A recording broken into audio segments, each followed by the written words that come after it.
दोस्तों नमस्कार। एक बार हाजिर हैं आपके समक्ष एक नई जानकारी को लेकर।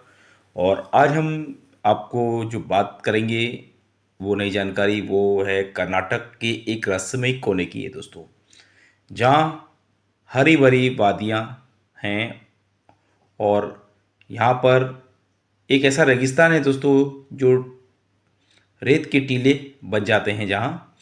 तो दोस्तों हम बात कर रहे हैं तलकाट की, जो कावेरी नदी के किनारे बसे छोटे से शहर है की, जिसे कर्नाटक का लघु रेगिस्तान कहा जाता है दोस्तों।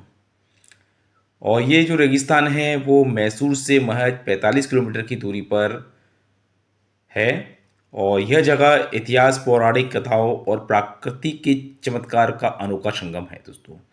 तो दोस्तों आइए जानते हैं इस रेत के सागर में डूबते हुए प्राचीन मंदिरों की कहानी को समझते हैं।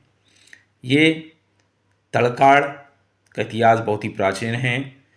तीसरी शताब्दी में ईसा पूर्व से यह गंगा वंश की राजधानी रहा है।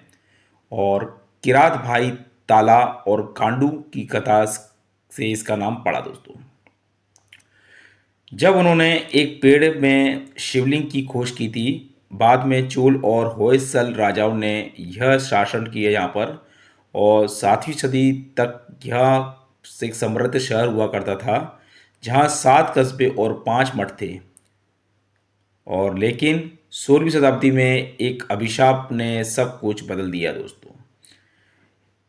अब जानते हैं इससे जुड़ी जो कहानी है किंवदंतियों के अनुसार। दोस्तों ये कहानी एक ऐसी कहानी है जहाँ रानी अलमे लामा की है ये कहानी, जो विजयनगर साम्राज्य की एक सरदार की पत्नी थी। उनके पति की मृत्यु के बाद मैसूर के राजा वोडेयार ने उनके आभूषण हड़पने की कोशिश की। और खिर जाने वाली रानी ने कावेरी में कूदते हुए अभिशाप दिया कि तलकाण, मरलागी और मालिंगी, माड़वागी, मैसूर धोरगे और मल्ल, जो मक्कलगड़े, होगली, यानी दोस्तों तलकाड़ रेत से भरा जाए, मालेंगी भंवरे बने, मैसूर के राजा संतानहीन रहे। मानो दोस्तों ये अभिशाप एक चरितार्थ को हो गया था दोस्तों। रेत के टीले उभर आए थे और नदी का रूप बदल गया था। और आज भी मैसूर के राजघराने में गोद लिए पुत्र ही उत्तराधिकारी बने दोस्तों।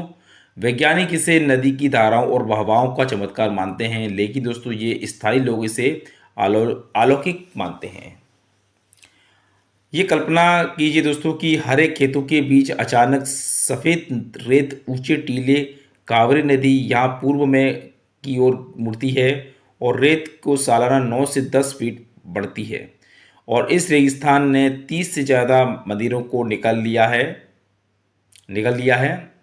और केवल 2 गोपुरम दिखाई देते हैं, लेकिन दोस्तों खुदाई से कुछ चमत्कार उभरे हैं, जिसमें वेदेश्वर मंदिर, 1000 ईस्वा पूर्व का शिव मंदिर जो शिव को समर्पित है, ये वेदेश्वर मंदिर सबसे प्रमुख है। और इसके अलावा व्याध्यानेश्वर मंदिर का भव्य नदी आकर्षण केंद्र है यहाँ पर। कीर्तिनारायण मंदिर जो विष्णु को समर्पित है, और आनंदेश्वर और गौरी शंकर मंदिर जो 19वीं शताब्दी में खोजे गए थे। पंचलेश्वर मंदिर की कथाएं रोमांचक करती हैं। यह रेत पर लेटकर नदी दर्शन करने का रिवाज है, जो कि एक रहस्य है। आज भी दोस्तों तलकाड़ पर्यटकों का एक स्वर्ग है। बेंगलुरु से ये लगभग 133 किलोमीटर दूर है। वीकेंड ट्रिप के लिए ये परफेक्ट है। माणवा मंत्री बांध के पास ये बैटिंग जो वो माणवा मंत्री के बाद पास बोटिंग, रेत पर घूमने के और मंदिरों के पूजा, आसपास के हार्टिकल्चर और वाइना यार्ड्स जहाँ जैविक फल शराब का स्वाद ले दोस्तों, ये सब चीज़ें हैं। लेकिन दोस्तों सावधान रहें कि रेत गर्म होती है यहाँ पर और मानसून में टीले बढ़ते हैं। तलकाण सिखाता है कि इतिहास की रेत ही की तरह बहता है, लेकिन कथाएं अमर रहती हैं। अलमेल्ला का अभिषेक आज भी गूंजता है याद दिलाता है कि दोस्तों कि अन्याय का अंत कड़वा होता है। यदि आप रहस्यों के शौकीन हैं तो तलकाण आइए और रेत के नीचे दबी सब सभ्यता आपको बुला रही है। तो ये पूरी जानकारी आपको हमने आपको वीडियो के माध्यम से बताई। ये जानकारी आपको कैसी लगी जैसे हम कमेंट करें।